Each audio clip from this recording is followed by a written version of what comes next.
Selamat bertemu kembali. Assalamualaikum warahmatullahi wabarakatuh. Salam canggih dari kami. Kali ini kita akan menyajikan materi tentang keterampilan generik. Ya, tentang keterampilan generik. Apa itu keterampilan generik? Bagaimana kita bisa membangkitkan atau mengoptimalkan dan pelajari dan sebagainya, nanti kita akan bahas selanjutnya. Oke, yang pertama tentang keterampilan generik itu apa? Ya, namanya juga generik, yaitu umum. Berarti keterampilan generik itu adalah keterampilan dasar yang bersifat umum, fleksibel, dan berorientasi sebagai bekal untuk mempelajari pengetahuan yang lebih luas. Oleh karena itu, karena ini sebagai bentuk keterampilan dasar, maka kita semua harus bisa menguasai untuk diaplikasikan. Tujuannya apa? Untuk kita bisa mempelajari dan bekal untuk pengetahuan yang lebih luas lagi, ya. Jadi semua bidang ilmu harus bisa mengaplikasikan keterampilan generik ini. Apa saja yang akan kita pelajari tentang keterampilan generik? Ya. Dalam keterampilan generik itu ada dua hal pokok yang harus kita pelajari atau harus kita kuasai nantinya. Yang pertama, kita harus bisa bekerja dalam kelompok, dan yang kedua, kita harus bisa mengkomunikasikan hasil kerja kita. Ya, itu. Kita coba kupas satu persatu dulu. Dalam bekerja kelompok ada dua kegiatan yang akan kita lakukan. Pertama yaitu kegiatan pembentukan kelompok, dan yang kedua kegiatan perencanaan kerja kelompok. Nah, untuk bisa memperoleh atau membentuk kelompok yang baik, ya, ada beberapa hal yang harus dicermati.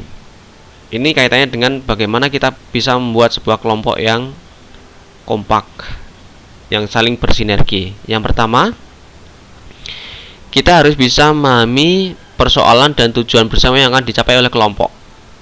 Ya, jadi dalam pembuatan kelompok itu semua anggota kelompok harus bisa saling paham tentang permasalahan atau persoalan apa yang akan menjadi tujuan bersama dalam kelompok tersebut. Kemudian yang kedua, melakukan pembagian peran dalam kelompok sehingga setiap anggota kelompok itu memperoleh peran dan pembagian tugas yang adil. Jika semua mengerjakan hal yang sama, artinya mengerjakan tugas yang sama, maka tugas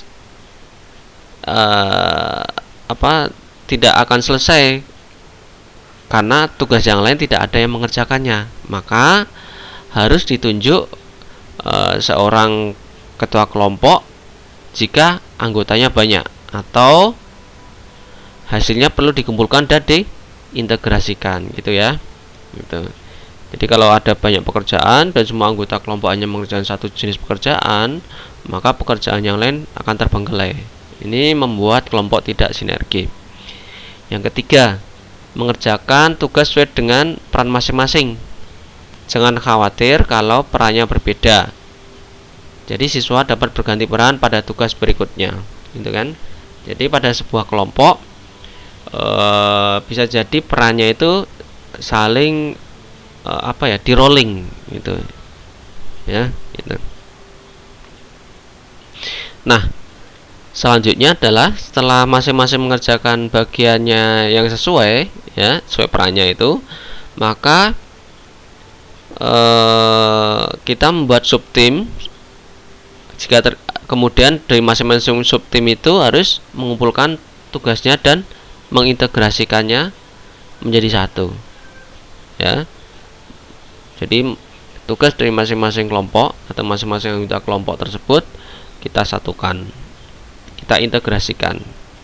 Selanjutnya adalah setelah kerja mengintegrasikan tersebut selesai, maka ada koordinasi yang hanya diwakili oleh ketua subtim tersebut. Jadi kalau kita punya anggota banyak, kemudian kita bagi ke beberapa subtim, kemudian dari masing-masing anggota atau subtim tersebut melakukan pekerjaan, hasil kerjanya kita store, kemudian diintegrasikan, maka dari masing-masing subtim tersebut diwakili oleh satu saja untuk melakukan koordinasi, ya, itu.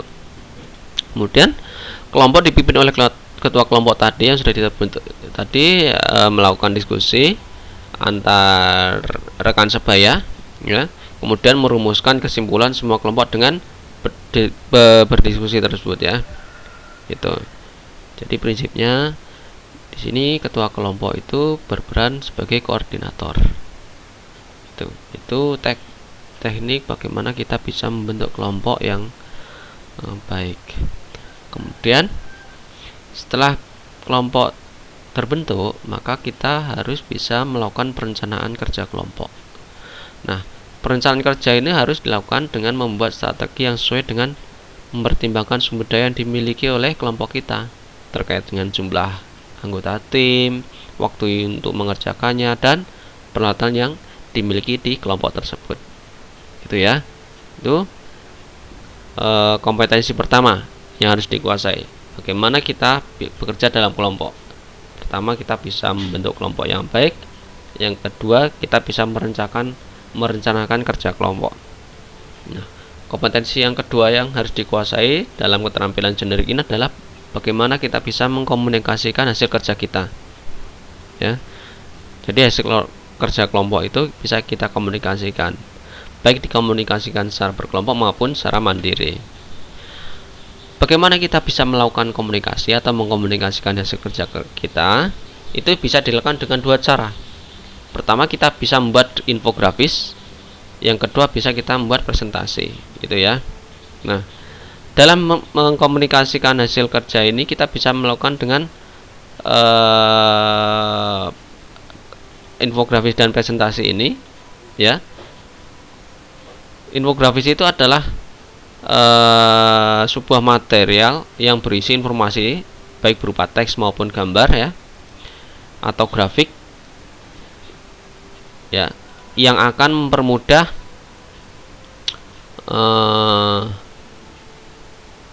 pembaca itu untuk menangkap pesan yang dimaksud, ya. Ilustrasi visual ini lebih mudah untuk ditangkap maknanya dan diinterpretasi ketimbang hanya berupa tekstual, gitu ya. Kemudian cara kedua selain dengan menggunakan infografis adalah kita melakukan presentasi, ya. Ada sedikit perbedaan, yaitu kalau presentasi di sini berarti biasanya dia berupa laporan, sumber datanya itu berupa laporan yang ditulis atau sebuah artefak komputasional, yaitu produk yang akan kita hasilkan dalam beraktivitas praktik informatika, ya. Namun di sini perlu dijelaskan secara lisan agar lebih dapat mudah dipahami, ya. Itu kalau presentasi itu perlu penjelasan secara lisan, sedangkan infografis itu tidak. Oke. Kira-kira contoh infografis itu seperti apa? Saya memberikan kurang lebih ada 4 contoh. Yang pertama, kira-kira apa ini? Ini poster, ya. Poster adalah salah satu bentuk dari infografis. Kalau kita sering di jalan melihat itu poster-poster itu biasanya iklan, ya. Iklan itu salah satu bentuk infografis. Yang kedua, komik. Nah, saat ini banyak sekali pesan-pesan yang disampaikan menggunakan komik singkat seperti ini, ya, di sini. Kemudian yang ketiga adalah kurva. Kurva ini biasanya kita gunakan di presentasi untuk menginformasikan suatu sebaran atau wilayah tertentu, gitu ya, misalnya yang terkena pandemi dan sebagainya. Itu biasanya lebih mudah menggunakan kurva dengan diberi perbedaan warna, gitu kan. Kemudian yang selanjutnya contohnya adalah diagram. Diagram di sini ada diagram titik Bentuk diagram banyak sekali, ada yang diagram garis, diagram batang gitu kan, ada pie gitu, banyak sekali. Itu contoh-contoh infografis. Orang akan lebih mudah paham dengan melihat infografis ini tanpa teks ataupun yang dilengkapi dengan teks gitu ya gitu. Kalau yang poster itu contohnya adalah infografis yang dilengkapi dengan teks, sedangkan yang kurva kemudian diagram ini infografis yang tidak dilengkapi dengan teks atau teksnya relatif sedikit gitu. Nah, untuk membuat infografis yang baik itu kita harus paham juga komponen-komponen yang ada di dalamnya ya. Terkait dengan komponen infografis itu kita bagi menjadi dua. Yang pertama komponen yang berkaitan dengan konten, yang kedua komponen yang terkait dengan tampilan ya. Kaitannya dengan konten itu ada tiga yang perlu kita perhatikan. Pertama, kita harus membuat paham terhadap tujuan infografis itu kita buat ya. Jadi kita membuat infografis itu tujuan untuk apa? Apakah untuk melakukan edukasi, membuat himbauan, ajakan, atau sejenisnya yang lain? Iklan itu termasuk ajakan atau mempengaruhi itu kan. Kemudian yang kedua, kita harus paham kepada siapa infografis itu dituju ya. Jadi kalangan apa, segmen pasarnya yang dituju untuk siapa, itu harus kita paham. Kedua, selanjutnya yang ketiga yaitu kita harus membuat konten itu harus benar, kemudian masuk akal dan jelas sumbernya. Jadi kalau kita membuat infografis itu, kalau kita mengutip dari sumber lain itu pun sebaiknya harus disertakan dan harus jelas sumbernya gitu ya gitu. Kemudian kontennya juga harus benar, nggak boleh hoax atau berita bohong gitu. Nah, kaitannya dengan komponen yang kedua yaitu tentang tampilan. Nah, untuk membuat infografis yang baik kita harus melakukan pemilihan kata-kata kunci untuk dituliskan di infografis tersebut. Jadi infografis itu yang dimuat hanya kata-kata kuncinya saja, tidak perlu kita membuat sebuah paragraf yang panjang gitu. Kemudian yang kedua, kita harus melakukan pemilihan huruf yang sesuai, baik itu dari ukurannya maupun jenisnya gitu ya. Ini kaitannya dengan tingkat keterbacaan, supaya tingkat keterbacaannya itu tinggi, mudah dipahami dan jelas. Yang ketiga yaitu kita juga jika menggunakan gambar atau grafik atau yang lain, kita harus memilih ilustrasi yang sesuai juga. Misalnya kalau kita akan membuat infografis tentang persebaran pandemi COVID di wilayah sekitar kita, maka kita harus menggunakan ilustrasi gambar yang sesuai gitu kan. Informasi yang akan kita sampaikan tentang penyakit tetapi gambarnya tentang balapan mobil, itu kan nggak sesuai ya. Yang selanjutnya adalah kita harus memilih atau menentukan tata warna yang serasi dan sesuai dengan konteksnya ya. Misalnya kalau kita membuat infografis tentang ulang tahun kota Jogja, maka kita harus tahu bahwa di Jogja itu warna dominan yang digunakan itu adalah hijau tua, hijau muda, kemudian kuning gitu ya. Nah, itu atau emas itu. Jadi kita harus tahu warna domain dari kota Jogja misalnya seperti itu. Nah, kita sesuaikan dengan tata warna yang akan kita buat. Selain tata warna, kita juga harus memperhatikan tata letak. Ini kaitannya dengan layout. Bagaimana kita bisa membuat atau menyusun kalimat, huruf dikolaborasikan dengan ilustrasi yang kita gunakan. Itu harus sesuai ya. Itu kurang lebih hal-hal yang penting agar kita bisa membuat infografis yang baik.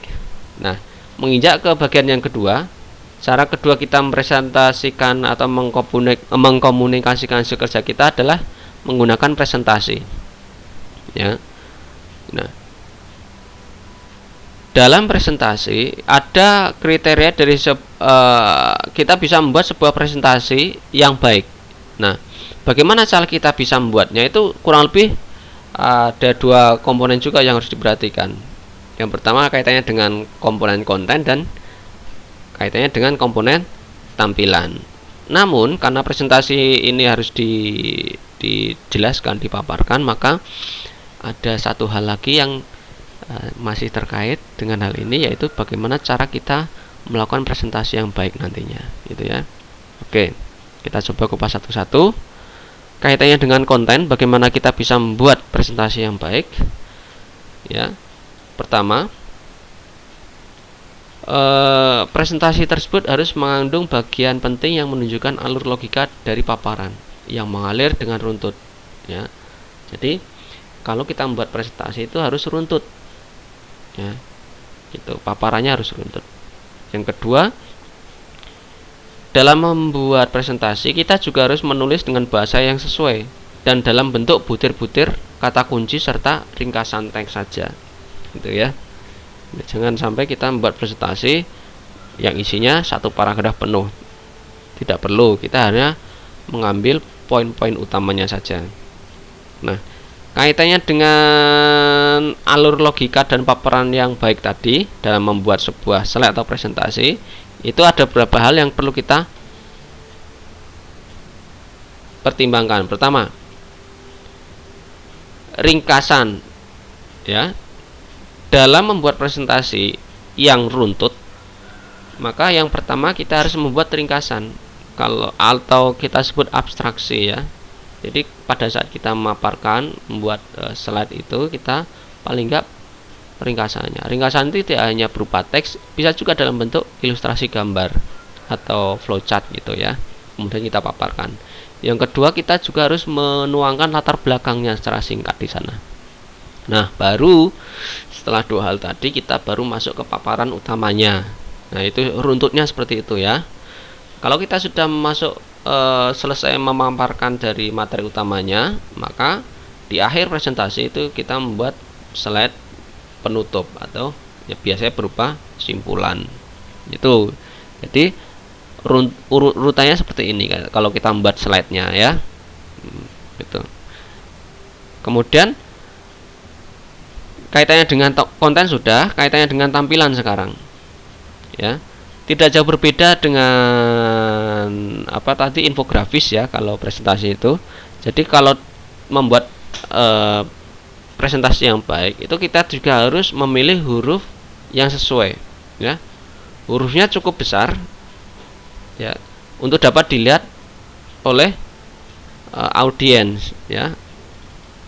Audiens. Gitu.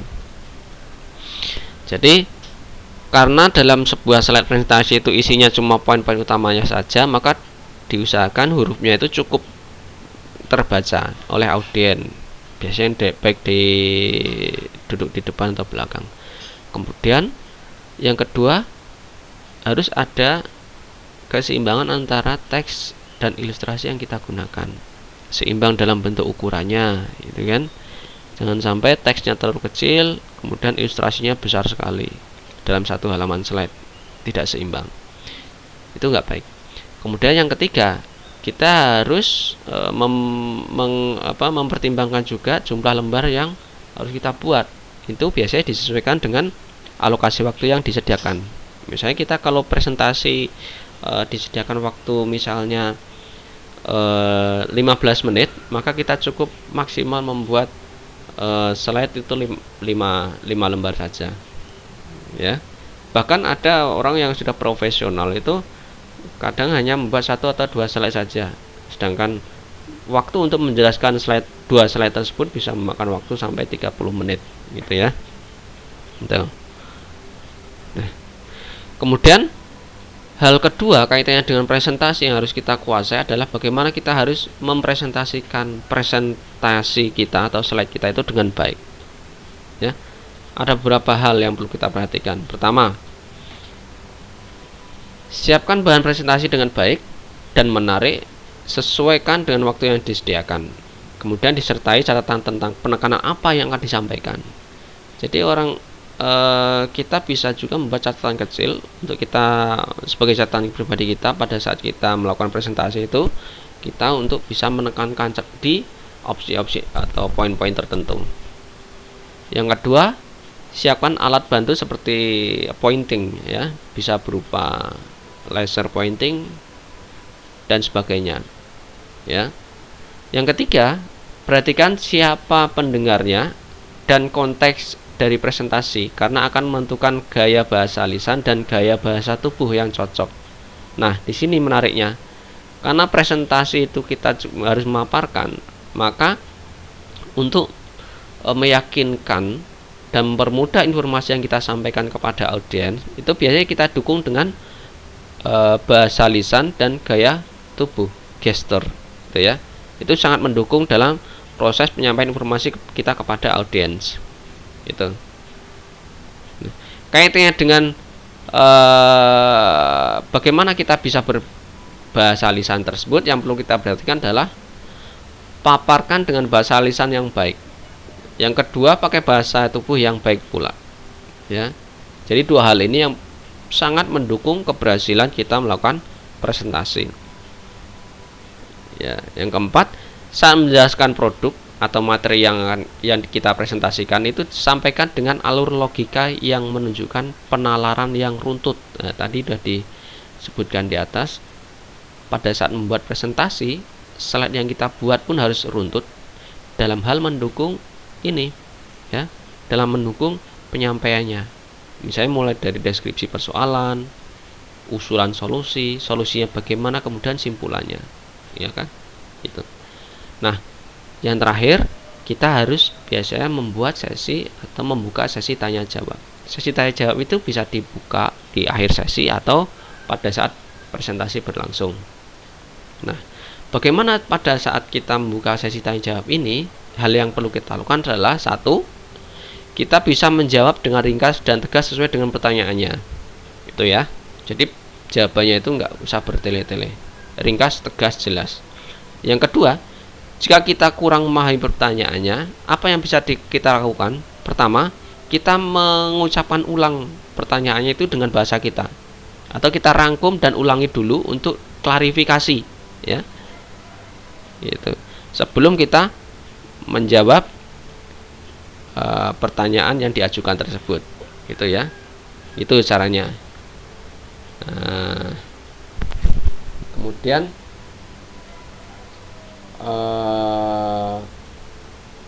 dua hal tersebut yang merupakan materi atau kompetensi utama yang harus dikuasai di keterampilan generik ini ya. Nah, kemudian di akhir sesi ini maka kalian juga harus membuat tugas. Tugasnya adalah, pertama, nanti kita akan membentuk kelompok, membagi kelompok ya. Kalau kelompoknya sudah terbagi, maka masing-masing kelompok itu akan membagi tugas terhadap anggota kelompoknya masing-masing. Nah, kalau kelompoknya sudah terbentuk, pembagian tugas anggota kelompoknya sudah dibagikan, maka selanjutnya adalah kalian menentukan rencana proyek yang akan dikerjakan. Ini sesuai dengan project atau task atau job atau tugas yang diberikan oleh guru, baik yang dilakukan oleh guru di jurusan kalian maupun di mapel tertentu. Nah, kita sinkronisasikan saja. Kemudian apa yang harus dilakukan oleh kelompok itu ya. Nah, masing-masing dari anggota kelompok itu nanti membuat, masing-masing kelompok nanti membuat tabelnya seperti ini ya. Jadi nanti membuat tugasnya apa, pembagian perannya anggota kelompoknya itu apa saja, kemudian nanti dituliskan di tabel seperti ini ya, gitu. Kemudian nanti format tabel ini disertakan di atau dilaporkan ke guru pembimbing. Kurang lebih seperti itu ya. Materinya cukup mudah, singkat, dan ada tugas kolaborasi yang harus kalian lakukan. Sampai di sini untuk materi tentang keterampilan generik ya. Sampai bertemu di materi selanjutnya. Salam canggih.